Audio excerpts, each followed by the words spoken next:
The space around the old battlefield was quiet now. Pieces of broken ships floated in the darkness like sleeping giants. Jake Miller pressed his face against the window of the research ship Aurora and watched the debris slowly spin in the cold vacuum of space. "Look at all this junk," said Pete Johnson, the other engineer on duty. "Must have been one hell of a fight out here." Jake nodded but kept staring. Something had caught his eye.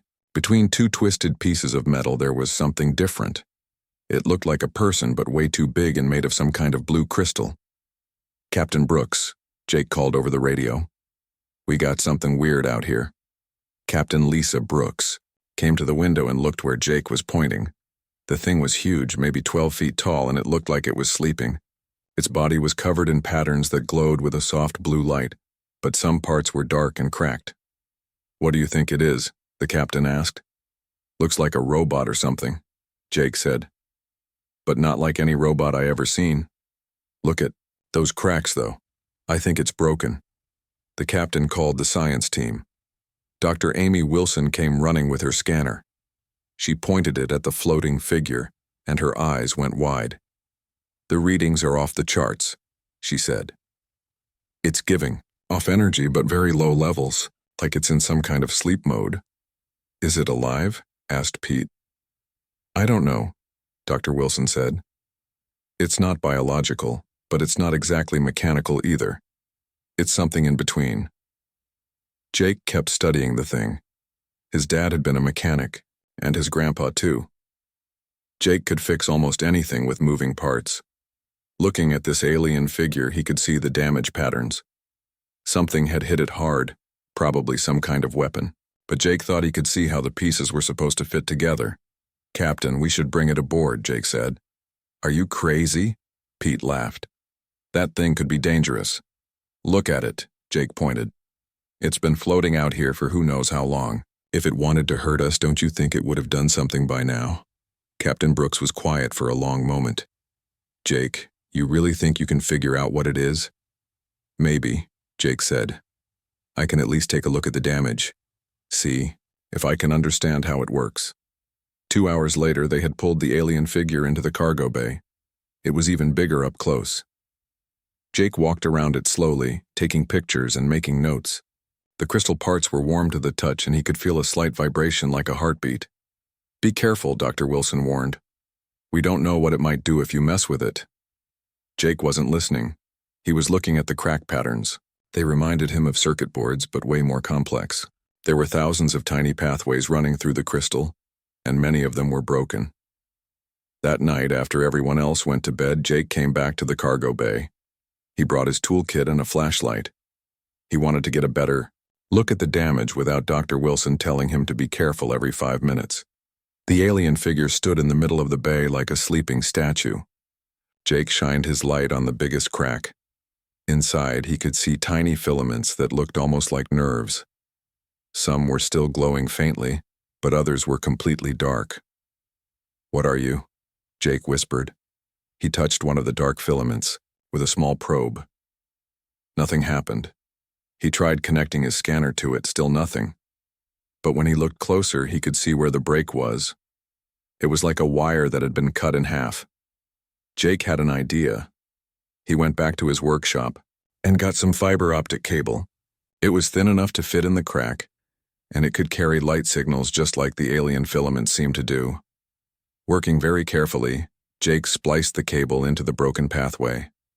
As soon as he made the connection, the alien figure's patterns flickered, just for a second, but Jake saw it. "Holy crap," he breathed.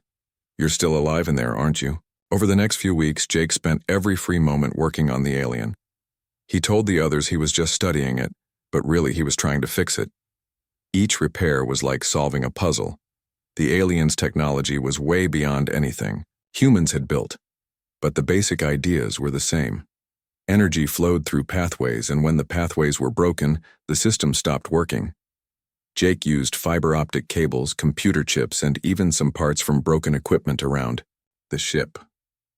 The alien's body seemed to accept the human technology, like it was designed to adapt and repair itself. Captain Brooks started getting worried when Jake began missing meals and sleeping in the cargo bay. "Jake, you're obsessed with that thing," she said. "Maybe you should take a break." "I'm so close, Captain," Jake said, his eyes red from staying up all night. "I can feel it trying to wake up. Just a few more connections and I think I can get it running." Dr. Wilson checked Jake's work and shook her head. "Jake, this is incredible. You've basically rebuilt half of its neural network using our spare parts. I don't understand how you knew where to put everything."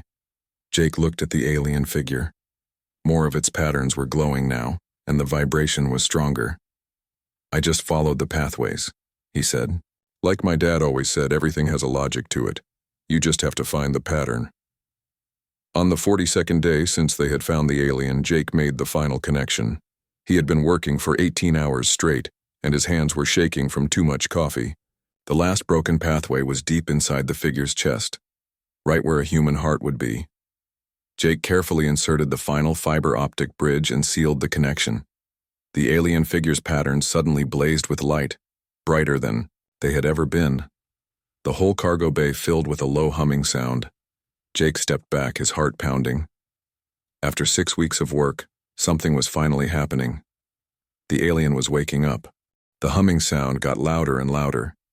Jake backed away from the alien figure as bright golden light started pouring from its eyes.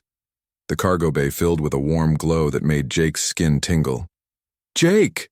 Captain Brooks's voice crackled over the radio. "What's happening down there?"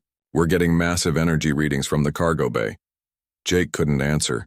He was too busy staring as the 12-foot-tall figure slowly moved for the first time in centuries. Its head turned toward Jake, and those golden eyes focused on him with an intelligence that made Jake's breath catch in his throat. The alien spoke, but not with its mouth. The words appeared directly in Jake's mind, clear as if someone was standing right next to him. "You have awakened me, small one." Jake stumbled backward and hit the wall. "Holy, you can talk." "I am Keeper Zethkai of the Eternal Watch," the alien said, its mental voice deep and ancient. "I have been dormant for 317 of your years." The cargo bay doors burst open and Captain Brooks ran in with Dr. Wilson and half the crew behind her. They all stopped dead when they saw the alien figure standing upright, its eyes blazing with golden light. "Jake, get away from that thing," Pete yelled. But Jake didn't move. He was fascinated. "It's okay," he called back. "His name is Zethkai. He's not going to hurt us." "How do you know that?" Captain Brooks demanded, but she kept her distance.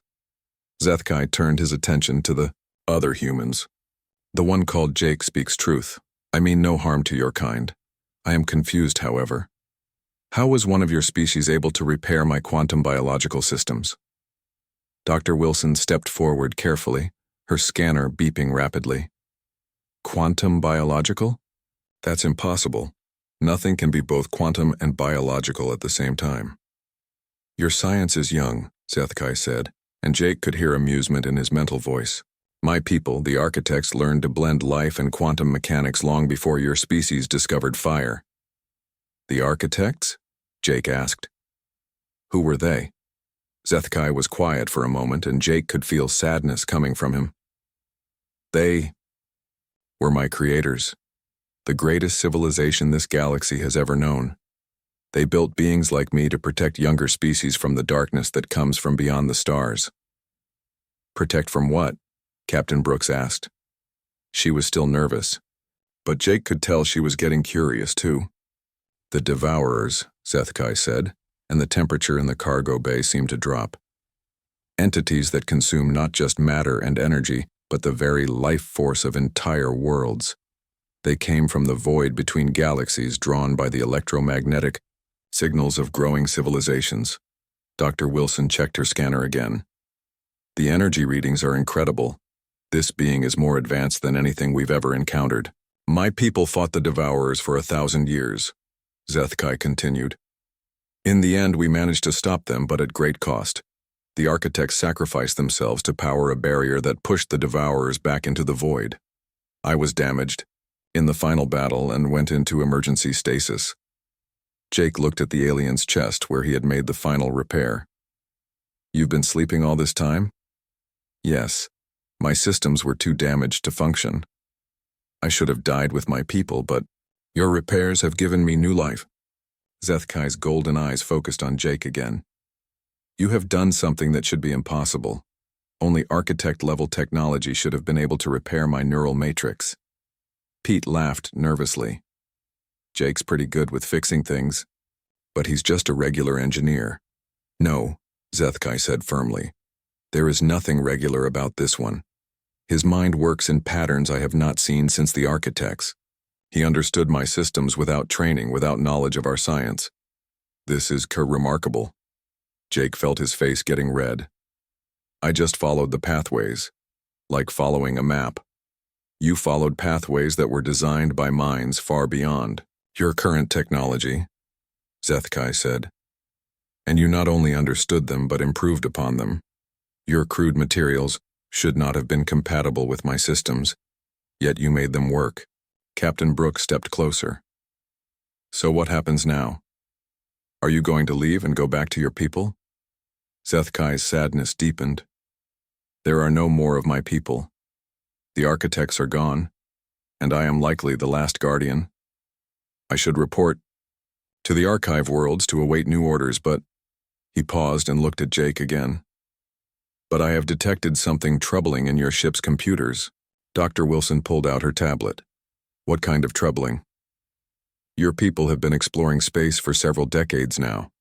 Your electromagnetic signatures are spreading across multiple star systems. This expansion has been noticed. Jake felt a chill run down his spine. Noticed by who? The Devourers, Zethkai said. I have analyzed your recent encounter reports. 3 months ago, your exploration ship Horizon reported strange energy readings at the edge of your space. Last month, the mining station at Kepler 442 went silent for 6 hours with no explanation. Captain Brooks checked her own tablet. How do you know about classified reports? When you repaired me, you connected my systems to your ship's computer network, Zethkai explained. I have access to all of your databases. The energy signatures in these reports match Devourer scout patterns. Scout patterns? Jake asked. The Devourers send scouts ahead of their main force to study new civilizations. They learn about your technology, your defenses, your weaknesses, then they return to bring the full swarm. The cargo bay was completely quiet now except for the hum of the ship's engines. Everyone was staring at Zethkai, trying to understand what he was telling them. How long do we have? Captain Brooks asked. If the scouts have already reached your space, perhaps a year, maybe less. The Devourers are drawn to growing civilizations like yours. Your radio signals, your quantum communications, your expanding presence in space. It calls to them. Jake thought about all the human colonies, all the people who had no idea what was coming. Can you stop them, like your people did before? Zethkai looked at his hands, studying the patterns of light flowing through his crystal body. I am only one guardian. The barrier my people created required thousands of architects and guardians working together. I do not have that power. But there has to be something we can do, Jake said desperately. There is, Zethkai said slowly. But it would require your people to trust me, and it would require me to make a choice I never thought I would have to make. He looked around at all the humans watching him, but his eyes came back to Jake. I would need to choose a new people to protect, and I would need to bond with one of them permanently. The cargo bay stayed quiet for a long time after Zethkai said those words. Jake could hear his own heartbeat and the soft hum of the ship's air system. Everyone was staring at the tall alien figure, trying to understand what he meant. Captain, Brooks was the first to speak. What do you mean by bond permanently? Zethkai turned his golden eyes toward her. A guardian cannot protect a species from a distance. We must form a life connection with one individual from that species. This person becomes our anchor, our link to understanding how your people think and feel. And what happens to the person you bond with? Dr. Wilson asked, her scanner still beeping as she recorded everything. They become part guardian, Zethkai said simply. They gain access to our knowledge and abilities, but they also lose their purely human nature. The bond cannot be broken once it is made. Pete shook his head. That sounds like a pretty raw deal. Why would anyone agree to that? Because without a guardian's protection, your entire species will be consumed by the devourers, Zethkai replied. I have seen it happen to 17 different civilizations. The devourers leave nothing behind. No cities, no art, no memory that the species ever existed. Jake felt sick thinking about it. 17 civilizations? How many people is that? Billions upon billions of lives, Zethkai said sadly. Species that had just begun to explore space. Much like yours, the devourers are drawn to the energy signatures of growing civilizations. Your radio waves, your quantum computers, your expanding colonies. It is like a beacon calling them. Captain Brooks started pacing back and forth.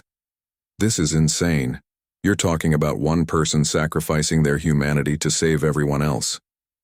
It is not exactly a sacrifice, Zethkai said. The bonded individual gains abilities beyond normal human limits. Enhanced strength, the ability to interface directly with Guardian technology, access to thousands of years of accumulated knowledge. They become something greater than purely human. But they're not human anymore, Jake said quietly. No, Zethkai agreed. They become something new, something that has never existed before. A hybrid of Guardian and human consciousness. Dr. Wilson looked up from her scanner. Captain, I'm reading massive energy spikes throughout the ship. This Guardian's presence is affecting all our systems. I apologize, Zethkai said. I am trying to contain my energy output, but your ship's systems are quite primitive. I will need to construct proper shielding if I am to remain aboard. About that, Captain Brooks said. What makes you think we'll accept your protection? Maybe humanity wants to face this threat on our own terms. Zethkai's golden eyes grew brighter. Your weapons cannot harm the devourers. Your shields cannot stop them. They exist partially outside normal spacetime. Only Guardian technology, powered by the life bond, can stand against them. How do you know our weapons won't work? Pete asked. We've got some pretty advanced stuff. Show me, Zethkai said. Captain Brooks hesitated, then pulled up a holographic display showing the Aurora's defensive systems. We've got plasma cannons, quantum torpedoes, and shield generators that can stop most energy weapons. Zethkai studied the display for a moment. These are impressive for your technology level, but they operate in normal space. The devourers phase in and out of dimensions. Your weapons would pass through them harmlessly. Jake looked at the display too. What about the stuff we use for mining? Those quantum disruptors can cut through pretty much anything. The devourers consume quantum energy, Zethkai explained. Your disruptors would only make them stronger. The conversation was interrupted by an alarm. Captain Brooks grabbed her radio. Bridge, what's happening? Captain, we're getting a priority message. From Earth Command, came the reply. They want to speak with you immediately. Put it through to the cargo bay, she said. The holographic display changed to show Admiral Clark, the head of Earth's deep space operations. His face was grim. Captain Brooks, we've lost contact with the colony on Tau Ceti. The last transmission was garbled, but they mentioned strange energy readings and equipment failures. Jake felt his stomach drop. Tau Ceti was one of humanity's newest colonies, home to 50,000 people. When did this happen? Captain Brooks asked. 6 hours ago, Admiral Clark said. We're sending the battleship Defender to investigate, but it'll take them 2 weeks to get there.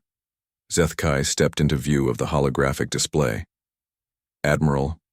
Clark's eyes went wide when he saw the 12-foot-tall alien figure. Captain Brooks, what the hell is that thing? This is Zethkai, she said. He's a Guardian. He's been telling us about a threat called the Devourers. Tau Ceti has been attacked, Zethkai said, his mental voice somehow reaching through the holographic connection. The energy patterns your Admiral described match a Devourer feeding event. Admiral Clark looked confused. Who said that? I heard a voice, but no one was talking. The Guardian communicates telepathically, Captain Brooks explained. Admiral, he says the Devourers are already attacking our colonies. That's impossible, Admiral Clark said. Our deep space sensors would have detected any hostile ships. The Devourers do not use ships as you understand them, Zethkai said. They are entities of pure energy and hunger.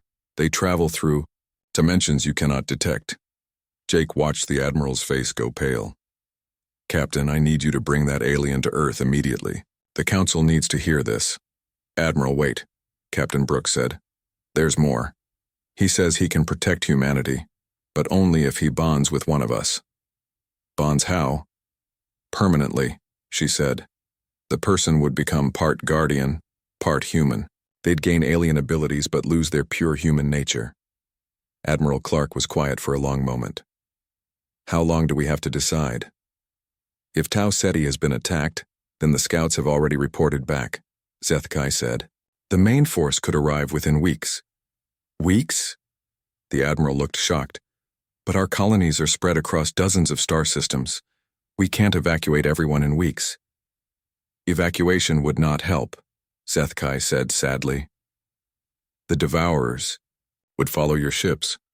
They are drawn to the life energy of your species. Distance means nothing to them. Jake had been listening to all this, but something was bothering him. Zethkai, you said you need to choose someone to bond with. How do you make that choice? The Guardian turned his golden eyes back to Jake. The bonded individual must be compatible with Guardian technology. They must have the mental flexibility to accept new ways of thinking. Most importantly, they must be willing to sacrifice their individual identity for the survival of their species. And you think someone like that exists among humans? Dr. Wilson asked. I know it does, Zethkai said, still looking at Jake. I have already found the one I would choose. Jake felt his heart start beating faster. Who?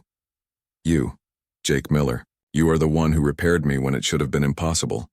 You understood my technology without training. Your mind works in ways that are compatible with Guardian systems. The cargo bay went completely silent. Everyone was staring at Jake now, including Admiral Clark on the hologram. Me? Jake's voice cracked. But I'm just an engineer. I fix things. I'm not a hero or a leader or anything special. You are more special than you know, Zethkai said gently. The fact that you could repair me proves that. No ordinary human could have done what you did. Captain Brooks stepped forward. Jake, you don't have to do this. We can find another way. But Jake was thinking about Tau Ceti, about 50,000 people who might already be dead. He thought about his sister on Mars, his parents on Earth, all the human colonies scattered across space. What would happen to me? He asked quietly. You would become something new, Zethkai said. You would retain your memories, your personality, your core self, but you would also gain Guardian abilities and knowledge. You would become the bridge between our species. Jake looked around at all, the faces watching him. Captain Brooks looked worried. Dr. Wilson was fascinated. Pete looked scared. And on the hologram, Admiral Clark was waiting for an answer that could save or doom humanity. I need to think about it, Jake said finally. Time is running short, Zethkai warned. The Devourers grow stronger with each world they consume. The longer we wait, the harder they will be to stop. Jake nodded and walked toward the cargo bay exit. He needed to be alone to think about the biggest decision anyone had ever been asked to make. Jake sat in his small quarters staring at a photo of his family. His sister Kate worked as a doctor on Mars. His parents lived in New York. His brother Tom was stationed on Europa, all of them depending on him to make the right choice. There was a knock on his door. Come in, he said. Captain Brooks entered and sat down across from him. How are you holding up? I don't know, Jake said honestly. A week ago I was just fixing broken equipment. Now I'm supposed to decide whether to become part alien to save the human race. You don't have to do this, Jake. There might be another way. Jake shook his head. You heard what Zethkai said. He's seen 17 civilizations get wiped out. Our weapons can't touch these things. But giving up your humanity, would I really be giving it up? Jake asked. Or would I be using it to save everyone else's? Before Captain Brooks could answer, the ship's alarm started blaring. Her radio crackled to life. Captain, to the bridge immediately. We're receiving a distress call from the Kepler mining station. They ran to the bridge together. The main screen showed static, then cleared to reveal a terrified-looking man in a mining uniform. "This is Station Manager Cole at Kepler 442, the man said, his voice shaking. "We're under attack by something we can't identify. Our weapons pass right through them. They're draining power from everything. Life support, gravity, everything." The transmission cut to static for a moment, then came back. "The miners are collapsing one by one. It's like these things are sucking the life right out of them. If anyone can hear this..." The screen went black. Captain Brooks grabbed her radio. "Get me Admiral Clark immediately."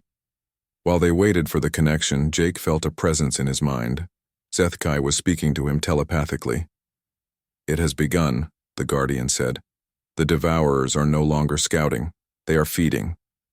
"How long do we have?" Jake asked out loud. "Days, perhaps hours before they move to the next target. Each feeding makes them stronger and draws more of them from the void." Admiral Clark appeared on the screen, looking grim. "Captain, we lost contact with Kepler Station 15 minutes ago. The battleship Defender is still 12 days away." "Admiral," Jake said, stepping forward. "I'll do it. I'll bond with Zethkai." "Jake, wait," Captain Brooks said. "You can't make this decision under pressure." "I'm not," Jake said firmly. "I've been thinking about it for hours. Those people on Kepler, they're dying right now. My sister on Mars could be next, my family on Earth, everyone I care about." He looked at Admiral Clark on the screen. "Sir, I'm just a maintenance engineer, but I know how to fix things. Maybe I can help fix this." Admiral Clark nodded slowly. "Son, if you're volunteering, then you have the full support of Earth Command. What do you need?" "I need to get to the cargo bay," Jake said, "and I need everyone to stay back. Zethkai says the bonding process can be dangerous to watch. Tekri." Minutes later, Jake stood in the cargo bay facing the tall Guardian. The rest of the crew watched through the reinforced windows of the observation deck above. "Are you certain about this choice?" Zethkai asked. "Once we begin, there is no return to what you were." "I'm sure," Jake said, "but I want to know something first. Will I still be me?" "You will be more than you," Zethkai said. "Your memories, your personality, your care for others, these will remain, but you will also gain the accumulated knowledge of the Guardians and the ability to interface with our technology. And together we can stop the Devourers. Together we can try. But Jake, you must understand, even bonded, I cannot guarantee victory. The Devourers are an ancient evil. They have consumed galaxies." Jake thought about the terrified face of the mining station manager, about his sister on Mars, about all the human colonies scattered across space. "Then we better get started," he said. Zethkai stepped forward and placed his large crystal hands on Jake's shoulders. "The bonding requires complete trust between us. You must open your mind to mine, and I must share my essence with you." "What do I do?" "Think of everyone you wish to protect. Hold that feeling in your mind. Let it fill you completely." Jake closed his eyes and thought about Kate treating patients on Mars, about his parents watching the sunset from their apartment in New York, about Tom exploring Europa's ice caves, about Captain Brooks and Dr. Wilson and even Pete, about all the humans he'd never met but wanted to save. "I feel your love for your species," Zethkai said softly. "It is powerful. Now open your mind to me." Jake felt something warm flowing into his thoughts. At first it was gentle, like sunlight through a window. Then it grew stronger, filling his mind with images and knowledge that weren't his own. He saw the architects at the height of their civilization, building wonders that spanned star systems. He saw the first Devourers emerging from the void between galaxies, hungry and unstoppable. He witnessed the Great War that destroyed both civilizations. "Do not fight the knowledge," Zethkai said. "Let it become part of you." Jake felt his mind expanding, making room for thoughts and memories that belonged to an alien species. It should have been terrifying, but instead it felt like coming home. The Guardian technology he had repaired suddenly made perfect sense. He could see the quantum pathways, understand the biomechanical systems, Feel the flow of energy through crystalline matrices. Now I share my essence with you, HFY said. Power flowed into Jake's body. His bones became denser, his muscles stronger. His nervous system merged with quantum processors. His eyes began to glow with a faint golden light, but through it all he remained Jake Miller. He still worried about his family. He still wanted to fix things that were broken. He still cared about doing the right thing. It is done, HFY said, stepping back. Jake looked at his hands. They still looked human, but he could feel the Guardian technology woven into his cells. When he concentrated, circuit patterns appeared under his skin, glowing with soft blue light. How do you feel? HFY asked. Different, Jake said. But still me. I can sense things I never could before. I can feel the ship's systems, the quantum fluctuations in space, even the crew's emotions upstairs. And the Devourers? Jake closed his eyes and extended his new senses. There, at the edge of human space, he could feel them. Dark, hungry presences moving between dimensions. I can sense them, he said. They're heading for the Mars colony next. Then, we must move quickly, HFY said. Captain Brooks, can you hear me? Her voice came through the intercom. We can hear you. Jake, are you okay? I'm fine, Jake said, and he meant it. Better than fine. But we need to get to Mars. The Devourers are heading there next. How can we possibly fight them? Dr. Wilson asked. Jake smiled, feeling guardian. Knowledge flowing through his mind. I have some ideas. HFY's technology, combined with human innovation, might just be enough to surprise them. What do you need? Captain Brooks asked. Time to modify the ship's systems, Jake said, and faith that a maintenance engineer and an ancient guardian can save humanity. As the Aurora changed course for Mars, Jake began working on the first hybrid human guardian weapon ever created. He was no longer just Jake Miller, the engineer. He was something new, a bridge between species, a defender of humanity, and maybe, just maybe, the key to stopping an ancient evil. The Devourers had consumed 17 civilizations, but they had never faced anything like what Jake and HFY were becoming together. For the first time in 300 years, there was hope in the darkness between the stars.